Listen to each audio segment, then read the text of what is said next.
Yo ya lo sabía. Lo supe desde el momento en que Fabio evitó mirarme a los ojos mientras hablaba de oportunidades y futuro. Lo supe incluso antes de abrir el sobre blanco que había llegado sin remitente, sellado con ese tipo de adhesivo que no se usa desde los años 90. Pero cuando lo abrí, sentada en el mismo sillón donde lloré la muerte de mi marido, lo que vi me paralizó. Era un contrato de compraventa, de mi casa, firmado, sellado, autenticado por un abogado, una dirección de correo que jamás había usado, una firma que pretendía ser la mía, pero no lo era. Y ahí, en letras negras, estaba su nombre: Fabio, mi hijo, mi sangre, mi decepción más grande. No lloré, no grité, no rompí el papel, solo me quedé sentada, respirando hondo, mientras afuera las bugambilias caían sobre el porche como lluvia suave. No necesitaba más pruebas. Él lo había intentado, a mis espaldas, con un abogado, con compradores, con un plan. Pero lo que él no sabía era que yo también tenía uno, y que el mío ya estaba en marcha. Todo había comenzado semanas antes, en un domingo cualquiera. Fabio y Milena llegaron con una botella de vino, de esas que nunca se abrían sin razón. Julia, mi nieta, corría por el jardín con el vestido verde que le había cosido para Pascua. La casa olía a pan horneado y a muebles antiguos. El sol entraba por las ventanas con una dulzura dorada y por un momento todo parecía bien. Fabio hizo chistes. Milena trajo una tarta de duraznos que sabía a supermercado. Julia me abrazó fuerte y yo pensé que tal vez, solo tal vez, estábamos volviendo a ser familia. Qué ingenua fui. Fue durante ese almuerzo que Milena, entre risas forzadas, comentó: «Esta casa tiene tanto potencial. Si tiráramos esa pared podríamos hacer un living abierto precioso». Dijo: «¿Podríamos?» No podrías. No le di importancia en ese momento, pero algo en su tono me picó en la nuca. Fabio apenas comía. Revisaba su celular una y otra vez. Julia lo miraba con esos ojos atentos que heredó de mí. Ella siempre nota cosas. Al despedirse, Milena me abrazó más de lo habitual. Me susurró al oído: «Cuídese, suegra. No se apegue tanto a las paredes, ¿sí?» Y ahí lo sentí. Esa punzada. Ese presentimiento que no avisa pero no falla. La semana siguiente, empecé a notar cosas. Un coche blanco estacionado frente a la casa, con un hombre tomando fotos. Pensé que estaba perdido, pero volvió. 2 veces más. Luego, una llamada equivocada preguntando por la propiedad en venta en la calle Magnolias. Colgué. La segunda llamada fue peor. Un agente inmobiliario preguntando por la disponibilidad para visitas. Sentí cómo el aire se me cortaba. ¿Qué propiedad? ¿Qué visitas? Anoté su nombre. Fingí interés. Le pedí que me mandara el anuncio. Lo hizo. Ahí estaba. Una foto de mi sala. Mis cortinas. Mis plantas. Mi mesa. Todo. En venta. En internet. Sin mi permiso. Sin mi conocimiento. Fui a ver al notario de confianza de mi difunto marido. Me recibió con té y silencio. Le mostré el anuncio. Me pidió el número del expediente y lo encontró. Alguien había presentado una autorización falsa, con una firma que imitaba la mía. Habían hecho pasar como si yo hubiera cedido a Fabio el poder de vender la casa. Todo parecía en regla. Todo parecía legal. Menos yo. Me temblaban las manos. Me hervía la sangre. Pero aún no dije nada. Esa noche Julia me ayudó a instalar una cámara en la entrada. Me enseñó a grabar llamadas, a tomar capturas de pantalla. Me susurró al oído: «No confíes, abuela. Yo tampoco confío en ellos». Y en sus ojos encontré la fuerza que me faltaba. Fabio comenzó a actuar como dueño. Hablaba de reformas, Me decía que debía pensar en una vida más cómoda, que la casa era grande para una mujer sola, que me podía ayudar a mudarme a un lugar más moderno. Milena publicaba frases ambiguas en redes sociales. Nuevas etapas, nuevos comienzos, nuevo hogar. Yo solo escuchaba, asentía, preparaba té y guardaba cada fragmento de prueba como quien junta cuchillos antes de un duelo. Una tarde, llegaron sin avisar. Trajeron a una mujer elegante, con tacones que no perdonaban el parquet, y a un hombre calvo con carpeta en mano. Fabio dijo: «Mamita, ellos solo quieren ver el espacio. No tienes que preocuparte». Me levanté, fui a mi habitación, cerré la puerta, y ahí, mientras oía sus pasos recorrer mi casa, supe que había llegado la hora. No podía esperar más. Tenía que desaparecer antes de que me borraran. Contacté a Marco, amigo de mi marido desde los años universitarios. Discreto, honesto. Había hecho su vida en otro estado, pero jamás cortó lazos. Le expliqué todo. Me escuchó sin interrumpirme, y al final dijo: «Lo haremos a tu manera, pero rápido. No puedes darles margen». Firmamos los papeles a escondidas. La venta se realizó en total sigilo. La casa, mi casa, ya no me pertenecía, pero seguía siendo mía, porque fue mi decisión. El dinero fue transferido a una cuenta cerrada, a nombre de una sociedad fiduciaria que Fabio jamás podría rastrear. Al mismo tiempo, redacté un nuevo testamento. Excluí a Fabio, a Milena. Todo pasará a Julia cuando cumpla la mayoría. Guardé las copias. Envié una al abogado de Marco, otra a una caja fuerte alquilada bajo otro nombre. Instalé cerraduras nuevas, cambié contraseñas. Y luego me senté a esperar. Milena empezó a insistir para que viajara. «Un crucero, suegra. Una semanita de descanso». Fabio hablaba de plazos. «El cierre de la venta será a fines de mes, mamá. Vas a ver que todo estará bien». Yo sonreía. Servía café. Jugaba con Julia en el jardín. Pero por dentro yo era una bomba de tiempo. Y esa bomba estalló el día que volvieron con los compradores reales. Ellos, con sus trajes y sus sonrisas de tiburón. Fabio, con cara de victoria anticipada. Milena, con un vestido nuevo. Querían mostrar la casa una última vez antes de firmar. Pero encontraron las persianas bajadas, la puerta cerrada y un letrero: «Propiedad privada, no molestar». Fabio golpeó, llamó, gritó, hasta que Marco apareció, con su sonrisa, tranquila y los papeles en mano. Les explicó que la casa ya no estaba a la venta, que había sido vendida. Legalmente, definitivamente, y que cualquier intento de reversión sería considerado fraude. Fabio gritó. Milena lloró.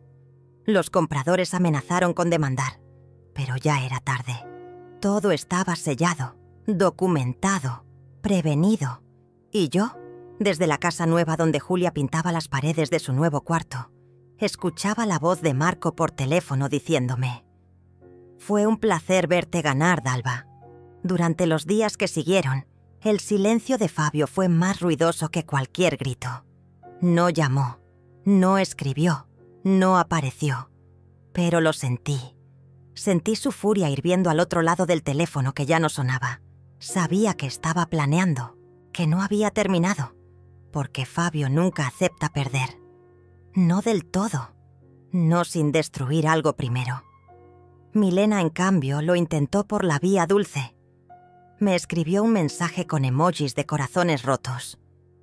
«No sé qué está pasando, Dalva, pero te juro que solo queríamos ayudarte». Lo leí en el supermercado, junto a la sección de tés, mientras Julia elegía un paquete de galletas. No respondí. Guardé el mensaje como quien guarda una bala, porque sabía que ese «te juro» era solo el principio. Siempre lo es. Me mudé a la casa nueva en una madrugada lluviosa. Marco me ayudó con la mudanza. Solo él y Julia sabían la dirección. Las paredes estaban desnudas. El piso olía a madera recién pulida. Afuera, un árbol viejo se arqueaba como si guardara secretos. Me senté en el suelo con una taza de café y respiré. Por primera vez en semanas, respiré de verdad. Julia me abrazó por detrás y susurró: «Ellos no saben dónde estamos, ¿verdad?». Y yo por primera vez pude responderle con certeza: «No, mi amor, no tienen idea». Pero la calma nunca dura mucho cuando alguien tiene hambre de poder. Fabio no tardó en intentar contactarme. Me dejó mensajes de voz cargados de culpa, de rabia contenida. «¿Cómo pudiste hacerme esto?». «Soy tu hijo, mamá. Te estás dejando llenar la cabeza por Julia». Y esa última frase, esa fue la que me encendió el pecho. Porque si algo no iba a permitir, era que él arrastrara a Julia a su barro. Un día, mientras Julia dibujaba en la cocina, un sobre llegó por debajo de la puerta, sin sello, sin remitente. Dentro había una carta escrita a mano, con tinta negra y rabia disimulada. Fabio decía que había hablado con un abogado, que iba a impugnar la venta, que yo no estaba en pleno uso de mis facultades cuando firmé los papeles. Acusaciones suaves, disfrazadas de preocupación, y al final, una línea que me cortó como vidrio. «No quiero llevar esto a mayores, pero si es necesario, lo haré». Era una amenaza, escrita con caligrafía limpia. De esas que no dejan tinta, pero sí cicatriz. No respondí. En lugar de eso volví a ver los videos, las grabaciones, las capturas. Tenía todo. Las visitas sin permiso, las publicaciones de Milena, los audios donde Fabio hablaba de la venta como un hecho consumado. No tenía miedo, tenía pruebas. Y eso, en este mundo, vale más que la sangre. Marco me contactó con una abogada especializada en sucesiones y patrimonio. Rafaela, una mujer de voz pausada y ojos que ya habían visto demasiadas injusticias. Le conté todo, desde el almuerzo con vino hasta la carta sin remitente. Me escuchó en silencio y al final dijo: «No vamos a defendernos, Dalva. Vamos a anticiparnos. Vamos a enterrarlos con su propia pala». Y en esa frase encontré la calma que necesitaba. Rafaela redactó una respuesta legal. Seca, precisa, letal. Declaraba mi total capacidad, respaldada por informes médicos. Aportaba documentos notariales, capturas digitales y una grabación donde Fabio decía: «Después de vender, la vieja puede quedarse un tiempito en un departamentito». Esa frase bastó. Rafaela la llamó el clavo en su ataúd jurídico. Yo solo asentí y firmé, cada hoja con la firmeza de quien ya no tiembla. Milena cambió de estrategia. Comenzó a buscarme por Julia. Le escribió correos, le mandó canciones, dibujos, le pedía perdón. Decía que Fabio estaba confundido, pero que ella solo quería paz. Julia no respondió, pero una noche lloró. Me dijo que la extrañaba, que era su madre al fin y al cabo, que no entendía cómo podían cambiar tanto las personas. La abracé en silencio. Le dije que el amor no siempre viene en formas sanas y que parte de crecer era aprender a soltar lo que duele, aunque tenga tu sangre. Fabio, sin respuestas, comenzó su espectáculo. Publicó un video en redes, con música suave de fondo. Decía que estaba preocupado por mí, que mi salud mental se deterioraba, que alguna persona cercana me había manipulado. Hablaba como víctima, como hijo herido. Usaba fotos viejas, de cumpleaños, de navidades. Me mostraba feliz, sonriente. Recibí ese video por WhatsApp de una antigua vecina. «¿Es verdad todo eso, Dalva?», me escribió. Yo no respondí, pero guardé el video. porque eso no era dolor, era evidencia. Rafaela pidió una orden de alejamiento digital. Fabio y Milena ya no podían mencionarme en público sin consecuencias legales.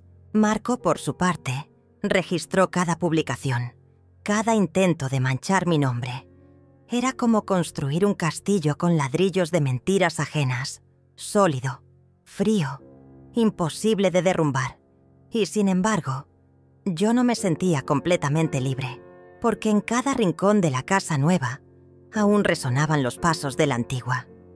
A veces soñaba con las paredes blancas manchadas de traición, con la risa de Milena bajando por las escaleras como una serpiente, con Fabio firmando papeles con mi nombre falsificado, y me despertaba sudando, buscando a Julia con desesperación, hasta que una noche la encontré despierta en la sala, sentada con una foto de su infancia.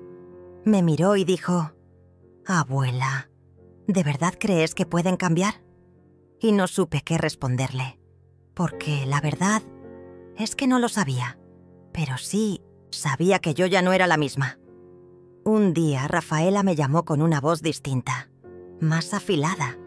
Me dijo que Fabio había intentado presentar una demanda formal, que había usado documentos antiguos para probar que la casa era suya por derecho moral, que había pedido una pericia sobre mi estado mental y que lo habían rechazado. Todo. El juez ni siquiera admitió la causa. El video emocional, las cartas, la supuesta preocupación. Todo fue catalogado como estrategia de presión ilegítima. No tenían nada. Y por fin lo sabíamos todos. Esa tarde preparé té de manzanilla. Planté un poco de menta en el jardín. Y por primera vez en mucho tiempo, no miré mi teléfono. Fabio volvió a escribir. Esta vez, sin máscaras. «No voy a olvidarme de esto, mamá. No se trata de la casa. Se trata de lo que me hiciste sentir». Lo leí. Sonreí. Y lo eliminé. Porque por fin entendí algo. No le dolía haber perdido una propiedad. Le dolía haber perdido el control. Y eso, para alguien como él, es más insoportable que cualquier ruina. No pasó mucho tiempo antes de que Fabio decidiera hacer público su dolor. Comenzó con indirectas. Frases en redes sociales que no mencionaban mi nombre, pero lo susurraban con cada palabra. Cuando la gente que más amas te da la espalda, solo te queda recordar quién eres. Fotos de su infancia, con mi rostro recortado en el fondo. Historias de Instagram con canciones tristes, de esas que buscan consuelo en la compasión ajena. Y lo peor, la cantidad de comentarios que lo apoyaban sin saber nada. «Fuerza, hermano. Las madres a veces no entienden. Te mereces lo mejor». Marco fue quien me mostró las capturas. Yo no tenía redes, pero él rastreaba todo. Me senté con el corazón apretado mientras él deslizaba las imágenes con el dedo. En una publicación, Fabio sostenía una foto de nuestra antigua casa y escribía: «Mi infancia está en venta. Mi madre ya no me reconoce». Y debajo, Milena comentaba con un emoji de lágrima. Esa fue la primera vez en mucho tiempo que sentí odio. No tristeza, odio. Por la manipulación, por el show, por la manera en que distorsionaban mi historia para hacerla encajar en la narrativa de víctima. Como si yo fuera una vieja loca que había abandonado todo por capricho. Pero no respondí. Aún no. En lugar de eso comencé a anotar cada fecha, cada publicación, cada palabra exacta. Lo escribía en una libreta de tapas negras con letra pequeña, precisa. Era mi bitácora de resistencia. Un día Marco me preguntó por qué no los denunciábamos ya. ¿Por qué no exponíamos nosotros la verdad? Y le respondí: porque cuando uno se defiende demasiado rápido, parece culpable. Vamos a dejarlos hablar, que cabe en su propio pozo. Julia, por su parte, comenzó a cambiar. Guardaba silencio más seguido. Se encerraba en su cuarto. Una tarde la encontré mirando el perfil de Milena. Tenía los ojos rojos. Me dijo que había visto un video donde su madre decía que ella había sido arrebatada y que la estaban criando con odio. Julia me miró y me preguntó: ¿y si tienen razón? ¿Y si yo me estoy convirtiendo en alguien que no soy? Me arrodillé frente a ella, le tomé el rostro con ambas manos y le dije: el amor no es el que grita más fuerte, es el que se queda cuando todo duele. Y lloramos, juntas, porque a veces no hay otra forma de sanar. Pero no todo era llanto. También había planes. Rafaela preparaba la última jugada. Me pidió revisar mi testamento. Me sugirió dejar instrucciones claras, inquebrantables. Esto no es por ahora, Dalva. Es por cuando ya no estés. Necesitamos blindar tu voluntad. Y así lo hicimos. Cambié beneficiarios. Asigné tutores legales. Incluso grabé un video con fecha y notario donde explicaba mis decisiones con total lucidez. No por paranoia, por prevención. Mientras tanto, Fabio organizó una cena familiar en casa de unos conocidos. Invitó a viejos amigos, parientes lejanos. Contó su versión, con lágrimas, con pausas dramáticas. Me enteré por un primo que aún me quería. Me dijo: Fabio está convencido de que vos estás enferma, que esa chica, se refiere a Julia, te manipula, que vos no fuiste vos cuando vendiste la casa. Y ahí lo entendí todo. No buscaba justicia, buscaba redención pública, que el mundo dijera: pobre Fabio, porque para él el verdadero castigo era quedar como el hijo desagradecido. Un día, Rafaela me llamó. Su tono era distinto, más serio. Me dijo: lo intentaron de nuevo. Fabio presentó una nueva solicitud, esta vez con testigos. Pregunté quiénes. Me dijo los nombres, vecinos antiguos, una enfermera que me había atendido años atrás, una amiga de Milena. Todos declaraban que me veían distinta, confundida, triste. Me reí. Sí, estaba triste, pero no por enfermedad, por traición. Rafaela presentó las grabaciones, los informes médicos, el testimonio del notario, incluso un video donde Fabio decía en broma: si mi vieja no afloja, vamos a tener que encerrarla en una residencia y firmar por ella. Rieron.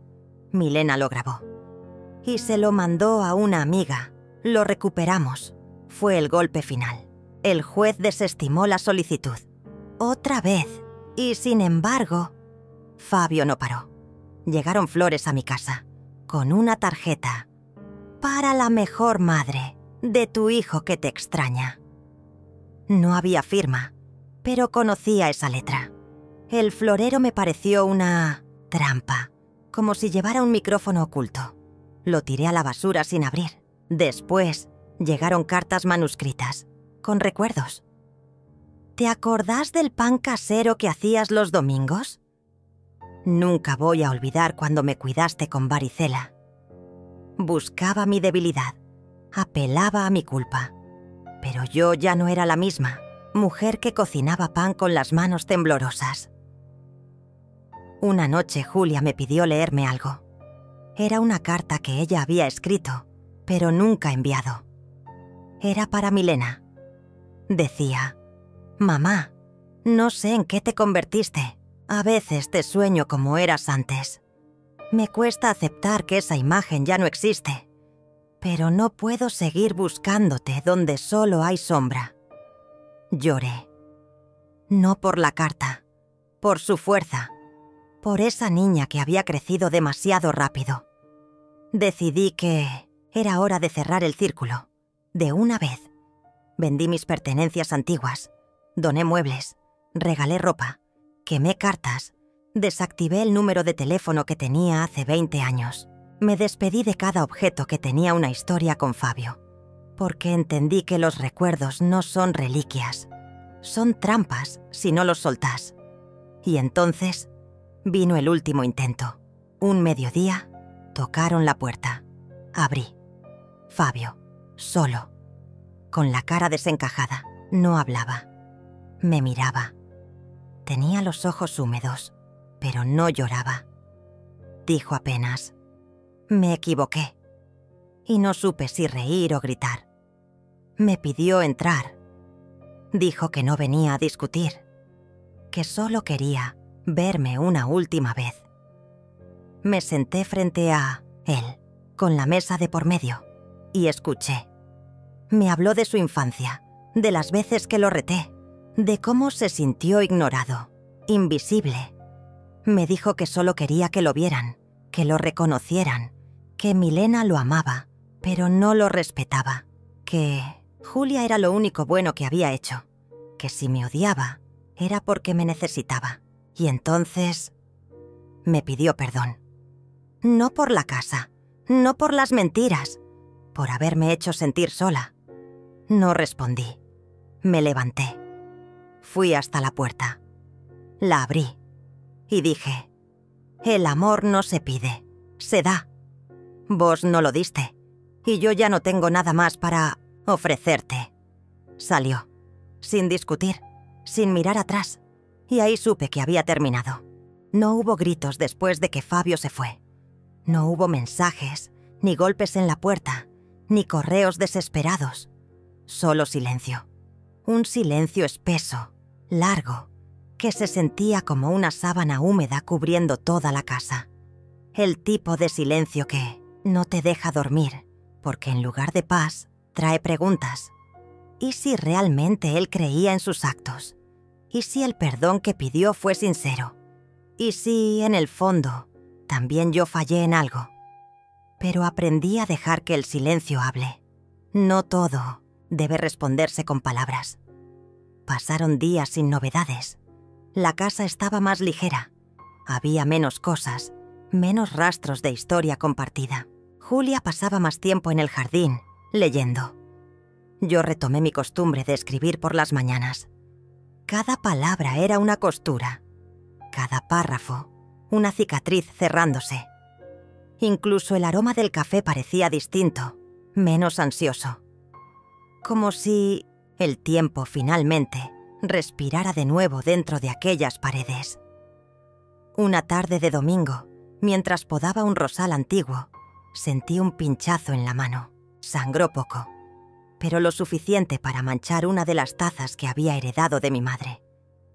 Pensé en cómo algo tan hermoso como una flor podía herirte si no la tratabas con respeto. Y entendí. Así fue mi relación con Fabio.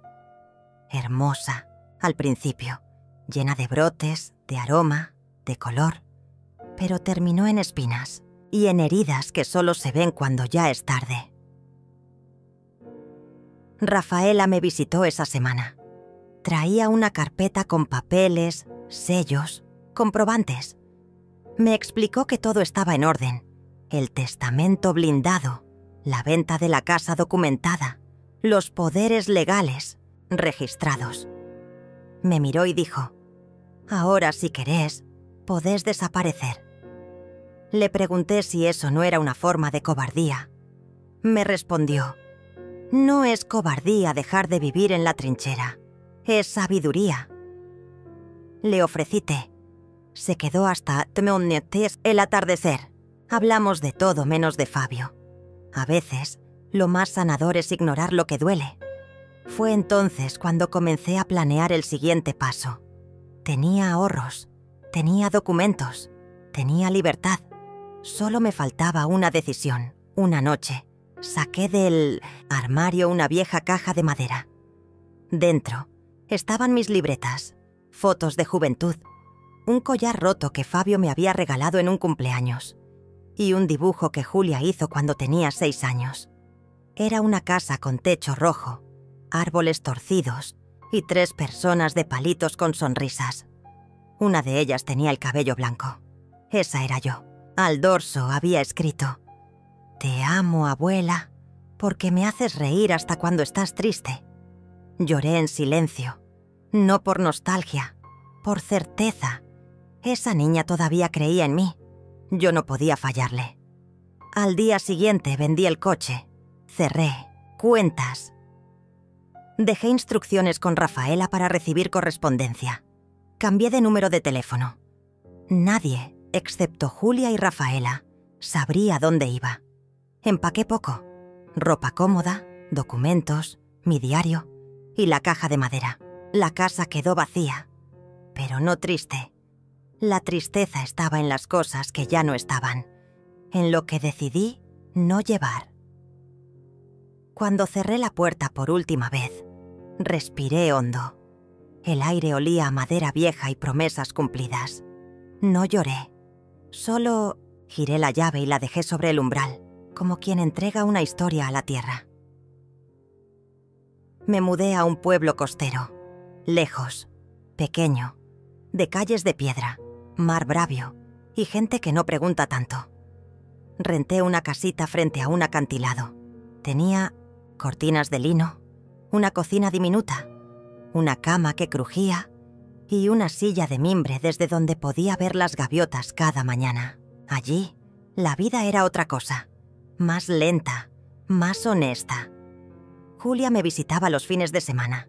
Había decidido quedarse en la ciudad para terminar la secundaria. Se quedaba 2 días, traía pan casero, películas antiguas y cuentos que yo no conocía. Hablábamos poco de lo que pasó, pero una noche, mientras mirábamos una tormenta desde la ventana, ella dijo: «Mamá sigue escribiéndome, me manda regalos, pero no le contesto». Le pregunté si eso la hacía sentir mejor. Respondió: «Me hace sentir viva, porque ahora yo decido a quién dejo entrar». A veces me sentía culpable, como si al haber cortado los lazos también me hubiera convertido en alguien dura, inaccesible. Pero cada vez que esa culpa asomaba, recordaba el rostro de Fabio, el día que se marchó. No por venganza, sino como recordatorio. Hay quienes solo respetan cuando ya no estás. El pueblo me abrazó sin saber mi historia. En la tienda me decían «la señora del acantilado». En la feria me guardaban higos. En la biblioteca me ofrecieron ayudar a clasificar libros viejos. Nadie me preguntó si tenía hijos. Nadie necesitaba saberlo. Rafaela me escribía cada tanto. Me contaba novedades legales. Me enviaba resúmenes de movimientos sospechosos. Al parecer, Fabio había intentado otra jugada.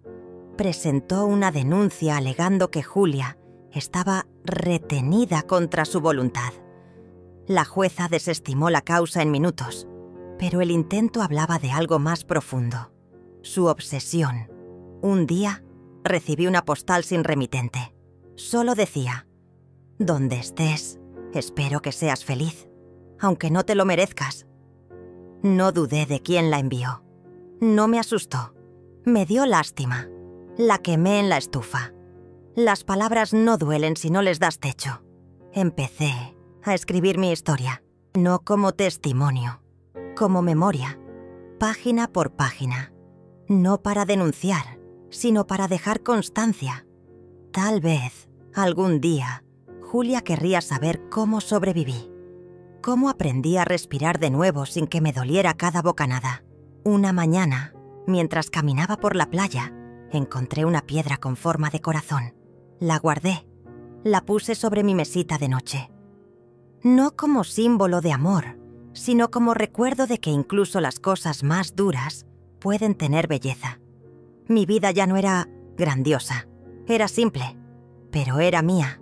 Y aunque el pasado susurrara a veces desde los rincones, aprendí a no responderle. La mañana en que todo cambió, empezó con olor a pan tostado y brisa salada. El sol entraba por la ventana de la cocina como un visitante amable, iluminando los manteles de lino y las tazas que Julia había comprado en el mercadito del puerto. Estaba sola. Julia no vendría ese fin de semana. Tenía un campamento con la escuela y yo había prometido que aprovecharía para descansar. No sabía que el descanso tenía otros planes. A las 10:15 tocaron la puerta. 2 golpes suaves, como de alguien que duda. Asomé desde la cortina. Una figura femenina, cabellos grises recogidos, bolso de cuero cruzado en el pecho. No la reconocí de inmediato, pero había algo en su postura, en la forma en que miraba la casa, que me erizó la piel. Abrí la puerta despacio. ¿Dalva?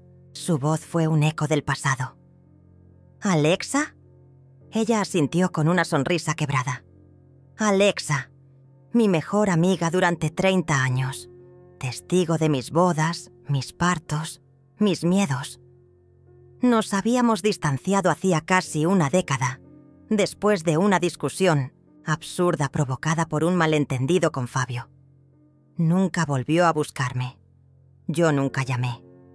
Pero ahí estaba, de pie frente a mí, con los ojos húmedos y una carta en la mano. No sabía si debía venir, pero creo que... Vos necesitas saber algunas cosas. La invité a pasar. Sus pasos eran inseguros, como quien camina sobre terreno sagrado. Miraba cada rincón de la casa con nostalgia, aunque nunca había estado ahí. Le serví té. No pregunté cómo me había encontrado. Ella habló primero. Fabio me contactó hace un mes. Me pidió ayuda. Dijo que estabas enferma, que habías perdido la razón, que necesitabas un tutor legal. Pausó, tragó saliva. Al principio le creí.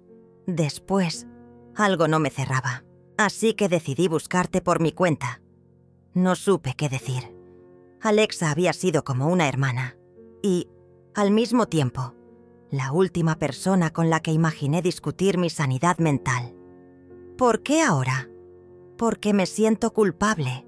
Porque me tragué sus mentiras por años. Porque te fallé, Dalva.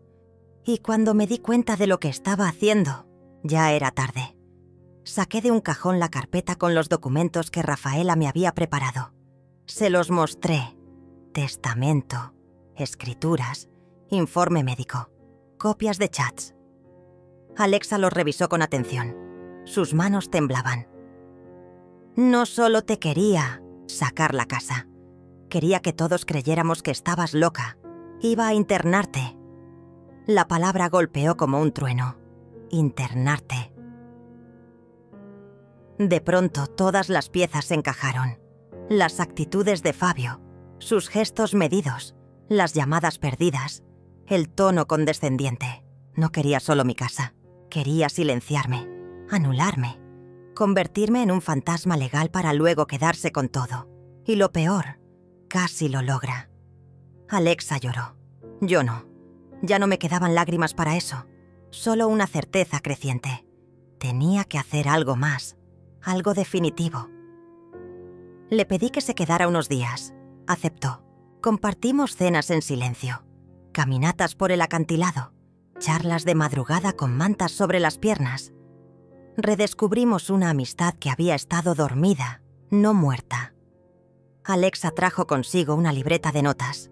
Había registrado todas las conversaciones que tuvo con Fabio, incluso algunas grabaciones.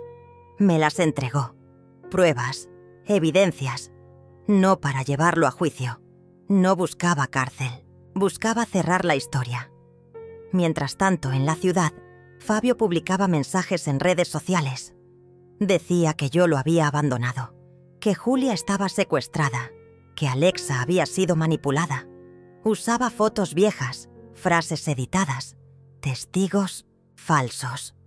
Una campaña de victimización milimétricamente calculada. Pero yo estaba lista. Había aprendido a no responder ataques con ruido, sino con estrategia. Rafaela recopiló todo. Armó un nuevo dossier. Esta vez no era para defensa. Era para anticipación. Una especie de blindaje preventivo, en caso de que Fabio intentara actuar por medios legales. Pero algo me decía que él ya no buscaba justicia, solo atención. Y eso ya no se lo iba a dar. Una noche, Alexa me dijo: lo que más le dolió no fue que vendieras la casa. Fue que no le avisaras, que lo dejaras fuera del plan, Siempre necesitó sentirse en control. Esa frase me hizo pensar en todo lo que él había hecho sin consultarme. Todos los movimientos ocultos, las mentiras, las citas con abogados, las llaves copiadas. Y entendí que lo que yo había hecho no era venganza, era simetría. Las semanas pasaron. Alexa regresó a su ciudad. Julia volvió del campamento con una energía nueva. Pintó la cerca del jardín, compró semillas, trajo libros de arquitectura. Dijo que quería estudiar diseño de espacios, crear hogares. Un día me mostró un boceto. Una casa luminosa, de techos amplios, con una biblioteca en el centro y un cuarto con vista al mar. No para vivir, dijo. Para que otras mujeres puedan pasar una temporada, cuando necesiten reconstruirse. La abracé. Por fin sentí que todo tenía sentido. Ya, que el dolor no había sido en vano. Pero el pasado no siempre se queda en el pasado. Una tarde de otoño, mientras preparaba sopa, sonó el timbre. Julia abrió. Yo estaba en la cocina, revolviendo el caldo. Escuché una voz. «Vengo a ver a mi hija». Me congelé. No era Fabio. Era Milena, la madre de Julia, la mujer que había estado ausente durante años, que la había abandonado, que solo llamaba en cumpleaños para prometer visitas que nunca llegaban. Entró como si la casa fuera suya. Miró alrededor con desprecio velado. Traía una carpeta, otra más, como todos. Siempre una carpeta. Julia no, la abrazó. No la insultó. Solo dijo: «No sé qué haces acá». Milena dejó la carpeta sobre la mesa. Dijo que quería hablar, que había cambiado, que merecía otra oportunidad, que yo la había alejado de su hija. La miré. No como una enemiga, sino como una vieja conocida. Alguien que sabía manipular emociones como un violinista experto. Le ofrecí té. Lo rechazó. No vine a tomar nada. Vine a advertirte. Fabio va a presentar una nueva demanda. Y esta vez tiene un juez de su lado. Suspiré. No por miedo, sino por hartazgo. ¿Y vos? ¿Sos su mensajera ahora? Soy la madre de Julia. Julia ya tiene madre, y soy yo. Milena sonrió. Esa sonrisa que conocía bien, falsa, vacía, cínica.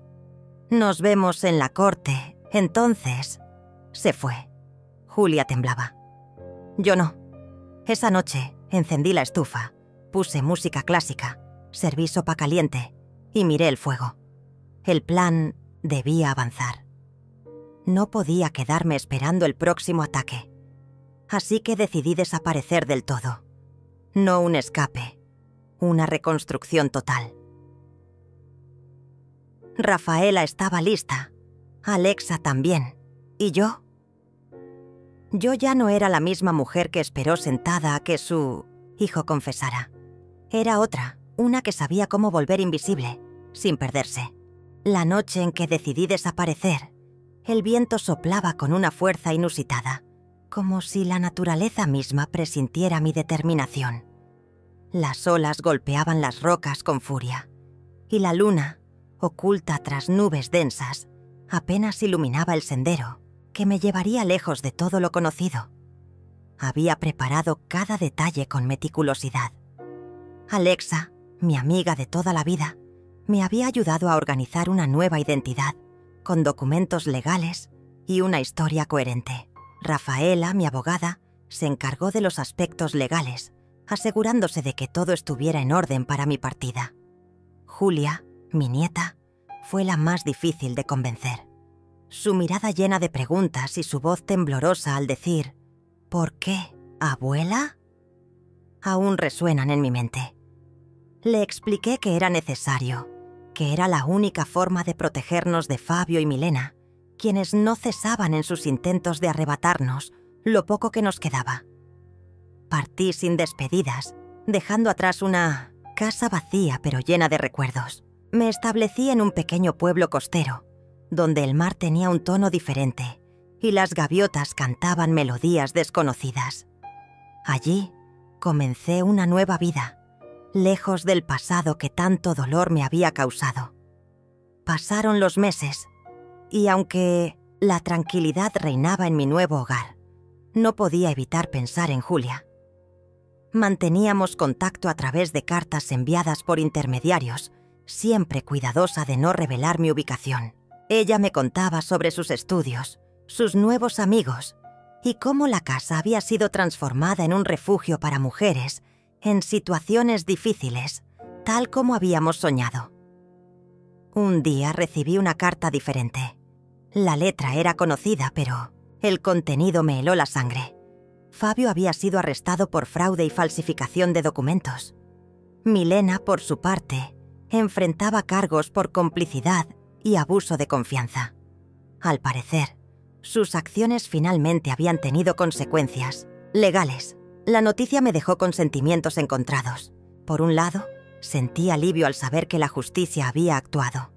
Por otro, una profunda tristeza por lo que pudo haber sido y no fue. Fabio, mi hijo, había elegido un camino oscuro, y aunque intenté ayudarlo en múltiples ocasiones, su ambición y egoísmo lo llevaron a su perdición. Decidí regresar, no para quedarme, sino para enfrentar los fantasmas del pasado. Volví a la casa, ahora convertida en un lugar de esperanza para muchas mujeres. Julia me recibió con lágrimas en los ojos y un abrazo que parecía querer borrar todos los años de ausencia. Juntas, caminamos por los pasillos, recordando momentos felices y tristes. Me mostró las mejoras que había hecho, cómo cada habitación tenía un propósito y cómo las mujeres que allí residían encontraban consuelo y fuerza para seguir adelante. Antes de partir nuevamente, dejé una carta para Fabio, en la que expresaba mi amor incondicional y mi esperanza de que algún día encontrara la redención. No sé si la leerá, pero necesitaba escribirla, cerrar ese capítulo de mi vida. Regresé a mi refugio junto al mar, con el corazón más ligero y la certeza de que, a pesar de todo, había hecho lo correcto. La vida me había enseñado que, incluso en medio de la tormenta, siempre hay una luz que guía nuestro camino. Y yo, finalmente, había encontrado la mía. Cuando regresé a la costa, el cielo estaba cubierto por nubes pesadas que no terminaban de llorar. El viento arrastraba olor a sal y promesas rotas. En mi pequeña casa blanca, donde cada rincón había sido cuidadosamente amueblado con el silencio que tanto me había costado conseguir, me senté frente al ventanal con una taza de té caliente entre las manos. Aquel día había marcado un antes y un después. Había regresado, había mirado a Julia a los ojos, había sentido su abrazo de reencuentro y al mismo tiempo me había despedido de todo lo que alguna vez llamé hogar. Pero algo, lo supe desde el primer segundo, no había terminado. Cuando crees que has cerrado un círculo, el pasado encuentra grietas por donde colarse. Fue Rafaela quien me llamó, su voz firme pero distinta, como si estuviera conteniendo algo más grande que las palabras. Fabio había solicitado una audiencia especial desde la prisión, no para apelar su condena, no para reducir su pena, no. Era para pedirme perdón en persona. Me quedé en silencio largo rato. Aquel hijo que había urdido planes a mis espaldas, que me había mentido, manipulado y vendido emocionalmente tantas veces, ahora pedía verme. Le pregunté a Rafaela si era necesario. Ella dijo que no. Pero su silencio posterior me dijo que debía hacerlo, no por él, sino por mí. La sala del penal estaba fría y despojada de todo. Fabio estaba más delgado, con el cabello corto y los ojos hundidos. No se levantó al verme, ni siquiera intentó fingir una emoción. Solo me miró como se mira a una figura que ya no te pertenece. «No espero que me perdones», fue lo primero que dijo. «No he venido a perdonar», le respondí sin titubear. «He venido a escuchar». Lo que siguió fue un monólogo seco, sin lágrimas ni teatralidad. Me contó cómo Milena lo había impulsado desde el principio, cómo ella había trazado el plan de falsificar mi firma, contactar abogados corruptos y preparar todo para vender la casa. Me habló de las noches en que discutían por dinero, por la herencia, por la necesidad de vivir como merecían. Nunca mencionó amor. Nunca habló de remordimientos, solo de culpas compartidas. Lo miré durante todo ese tiempo sin decir una palabra. Cuando terminó, saqué una pequeña hoja de papel de mi bolso. Era una copia del primer testamento que había redactado años atrás, cuando aún creía en las intenciones de mi hijo. «Esto», le dije extendiéndolo, «es lo que hubiera recibido si me hubieras hablado con la verdad». Él lo tomó y lo leyó. Su expresión no cambió, pero su mano tembló ligeramente. «Y esto», agregué sacando una segunda hoja, «es lo que realmente dejé firmado». Fabio la leyó en silencio. Julia figuraba como heredera única. También Alexa, como guardiana del patrimonio social que estábamos construyendo con la casa convertida en refugio. Fabio no aparecía, ni siquiera como nota al pie. «Es justo», dijo finalmente. «No vine por eso». Me levanté. «No, viniste porque no tienes más a dónde ir». Y salí de allí sin mirar atrás. Esa noche la tormenta rompió sobre la costa con una fuerza que hacía años no sentía. El mar se agitaba como si cargara con mi rabia, con mi dolor, con cada palabra no dicha. Me senté junto al fuego, con Alexa al otro lado del salón, leyendo en silencio. Julia dormía en el cuarto de huéspedes. Había venido a visitarme por unos días. Necesitaba respirar lejos de la ciudad, lejos del juicio público, de la prensa que ahora perseguía cada detalle del caso. Milena había desaparecido. Había salido del país antes de la orden de detención, y aunque la Interpol la buscaba, su paradero era incierto. Rafaela me había dicho que era cuestión de tiempo. Yo sabía que ella no volvería. Las personas como Milena no se enfrentan a las consecuencias. Se disuelven, se diluyen en otros nombres, otras caras. Una mañana, mientras caminaba por la playa con Julia, ella me contó que había recibido una carta de su padre desde la cárcel. No sabía si contestarla. Yo no le di consejos. Solo le dije que hiciera lo que su corazón dictara, que el rencor se convierte en lastre si no se libera, pero también que el perdón no es una obligación. «Abuela», me dijo ella deteniéndose frente al mar, «si algún día tengo una hija, quiero contarle tu historia». La miré con los ojos llenos de mar y le sonreí. Cuéntasela con todos, sus silencios, porque eso fue lo que me salvó.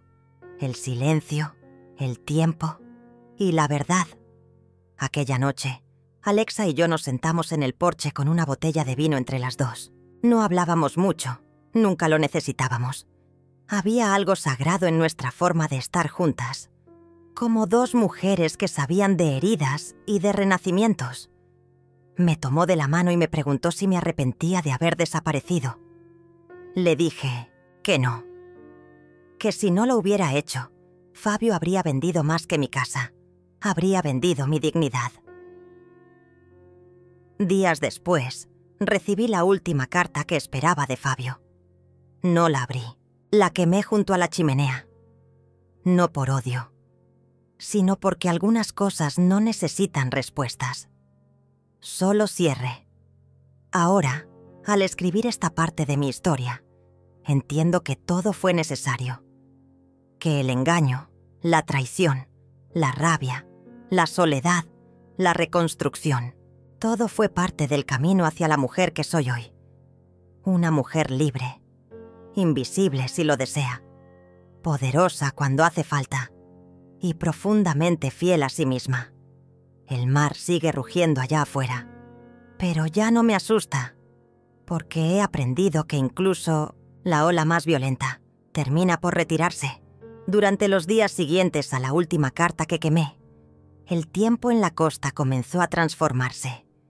Era como si cada amanecer viniera a confirmar que yo ya no pertenecía al pasado, sino al presente que había construido con tanto cuidado. El aire tenía otra textura. El silencio no pesaba, acariciaba.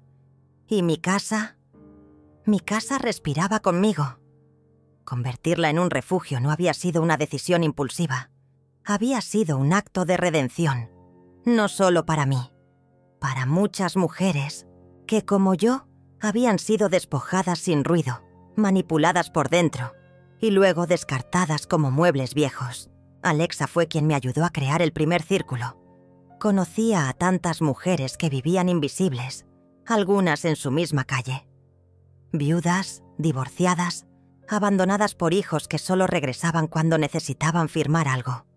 Mujeres con historias, silenciadas, con cicatrices que ya nadie preguntaba. Una tarde Julia llegó con su cámara.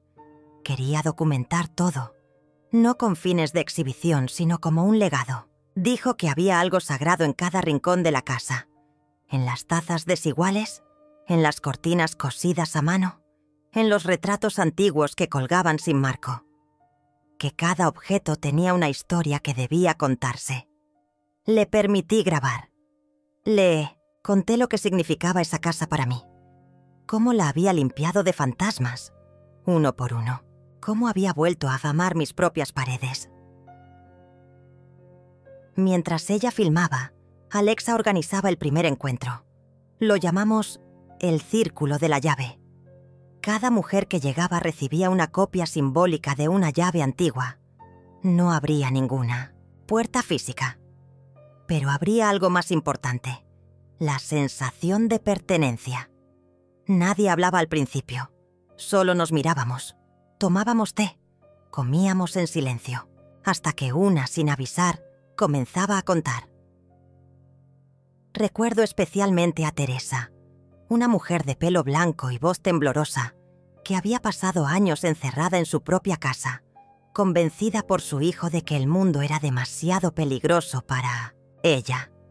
No había salido ni al mercado. Él manejaba todo: sus cuentas, sus medicamentos, incluso sus amistades. Cuando murió, ella se dio cuenta de que no tenía idea de cómo usar un cajero automático.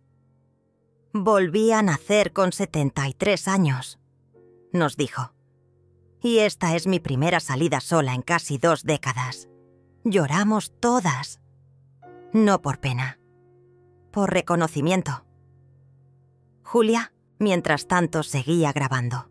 Su proyecto tomó forma.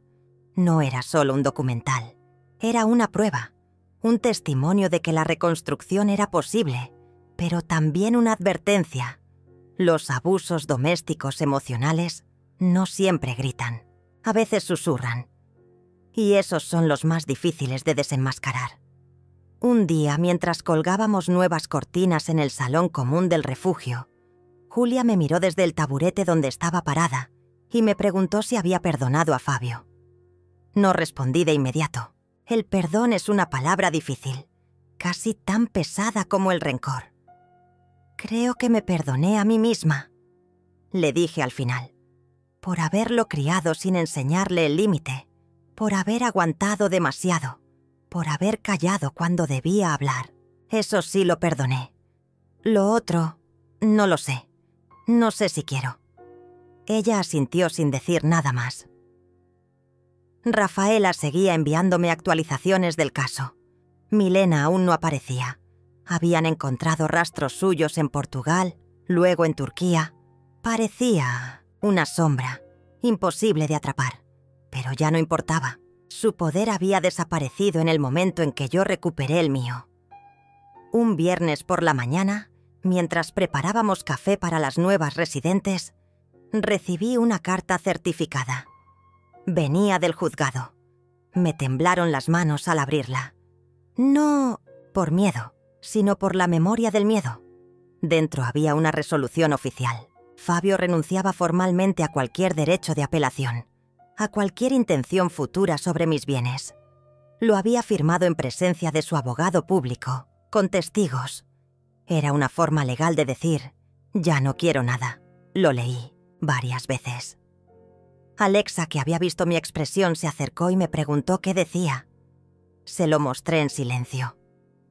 «¿Qué vas a hacer?», me preguntó. «Voy a archivar esto», le respondí. «En un cajón que no abro nunca». Y eso hice. Esa noche, Julia presentó su documental ante un pequeño grupo en el centro comunitario del pueblo. Lo proyectamos en una pared blanca, con las ventanas abiertas y el sonido del mar como banda sonora accidental. Algunas de las mujeres que aparecían en él estaban presentes. Se veían a sí mismas con ojos nuevos, como si finalmente fueran vistas no solo por la cámara, sino por el mundo. Cuando terminó, hubo un largo silencio. Nadie aplaudió, no por indiferencia, sino porque las emociones no siempre caben en gestos tradicionales.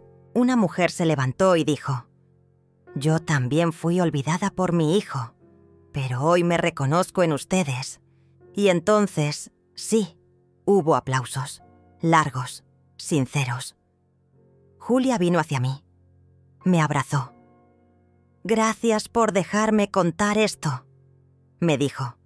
«Gracias por haberlo visto cuando nadie más lo hizo», le respondí. Esa noche dormí con las ventanas abiertas, sin miedo a que alguien las cruzara, sin temor a escuchar pasos en el pasillo. El viento entraba y salía, como mi nueva vida, libre, impredecible y limpio. Había logrado algo que creí imposible. Convertí el dolor en refugio, la traición en enseñanza, el abandono en comunidad y, lo más importante, ya no necesitaba que nadie me dijera que valía. Lo sabía. El día comenzó como cualquier otro en la costa, con esa bruma ligera que se posa sobre los arbustos y se disipa lentamente mientras el sol asciende con la pereza de quien sabe que tiene todo el tiempo del mundo. Yo estaba sentada junto a la ventana de la cocina, con una taza de té de jengibre entre las manos, cuando lo sentí. Una especie de cierre invisible, como si una puerta muy antigua, en algún rincón del alma, finalmente se hubiera cerrado sin hacer ruido. No lo había planeado, pero algo dentro de mí sabía que hoy era el último capítulo. Habían pasado semanas desde la proyección del documental. Julia había recibido llamadas de asociaciones, universidades, incluso de periodistas que querían saber más. Pero ella fue clara. No era una historia de escándalo, era una historia de resistencia. Y las historias de resistencia no se venden, se comparten con respeto. La casa había cambiado. Ya no era solo mía.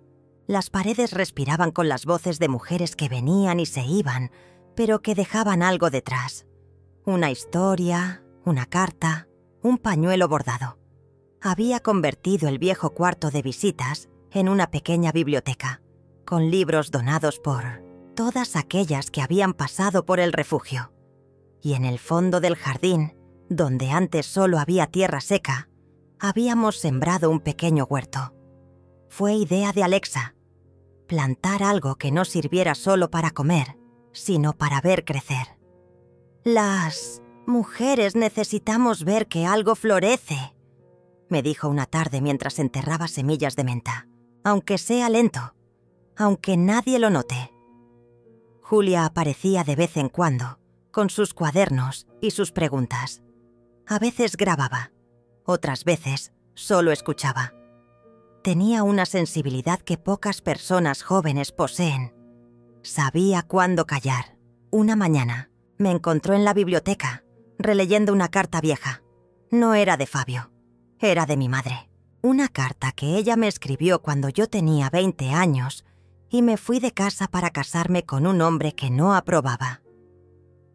Querida hija, a veces confundimos el amor con el miedo y confundimos el miedo con el deber. Pero el verdadero amor no exige sacrificios que nos destruyen. Solo pide verdad. Le mostré la carta a Julia. Ella la leyó en voz alta y después me miró. ¿Alguna vez se lo leíste a Fabio? No. Él nunca habría entendido. le respondí. Pero tú sí. Guardé la carta en un sobre nuevo. La cerré con cera y la puse en el estante más alto de la biblioteca, junto a mi testamento. Esa misma tarde, Alexa me propuso hacer una última reunión. No para hablar del pasado, sino para celebrar lo que habíamos construido. Llamamos a todas las mujeres que habían pasado por el refugio. Algunas ya vivían lejos. Otras no querían regresar por miedo a abrir viejas heridas. Pero muchas respondieron que sí. Preparamos la casa durante días. Colgamos luces en el jardín. Pintamos bancos viejos. Pusimos fotografías en las paredes. Cada imagen era una prueba de vida. Sonrisas tímidas, abrazos, plantas creciendo, tazas de té en manos arrugadas. Cuando llegó el día, el jardín se llenó de voces, risas, llantos y una sensación de pertenencia que pocas veces había sentido en mi vida. Yo no hablé mucho. Caminaba entre las invitadas con una bandeja de pastel de naranja, ofreciendo pedazos como quien ofrece trozos de historia.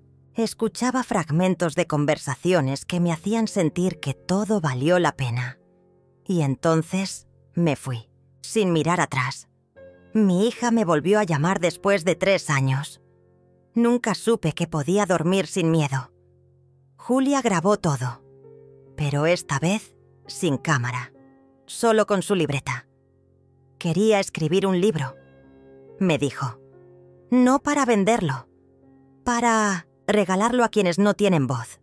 Ya era tarde cuando la reunión terminó. Una a una, las mujeres se fueron despidiendo.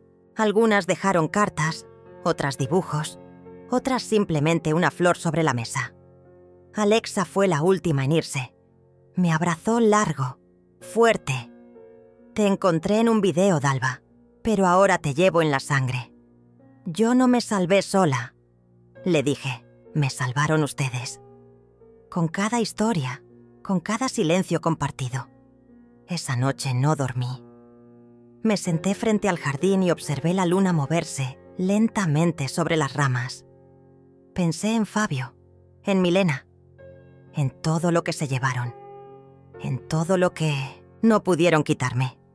Pensé en Julia, en Alexa, en Teresa, en cada mujer que había cruzado esta casa con el alma herida y se había marchado con los ojos más abiertos. Pensé en mí y entonces supe lo que debía hacer. Me levanté. Fui a la biblioteca. Saqué el sobre con la carta de mi madre. Lo abrí. Leí una última vez sus palabras. Y luego, sin temblar, lo quemé en el fogón de la cocina. No como rechazo, sino como liberación. Después apagué mi teléfono. Desconecté el wifi. Cerré las cortinas. Y por primera vez en años, me senté a escribir algo solo para mí. Una carta sin destinatario. Hoy dejé de esperar que alguien se disculpe. Hoy me liberé del deseo de justicia externa, porque ya la obtuve. La justicia que importa es la que se siente en el pecho cuando te miras al espejo y no bajas la mirada. Guardé esa carta en el mismo estante donde antes había estado el testamento. Al día siguiente salí al jardín con una taza de té. Me senté junto al huerto. El sol ya había calentado la tierra, y entre las hojas de menta vi una mariposa posarse con una calma tan perfecta que parecía coreografiada. Sonreí. No había final feliz, había algo mejor, un nuevo comienzo, y en ese comienzo nadie más tocó mi nombre, ni mi casa, ni mi paz.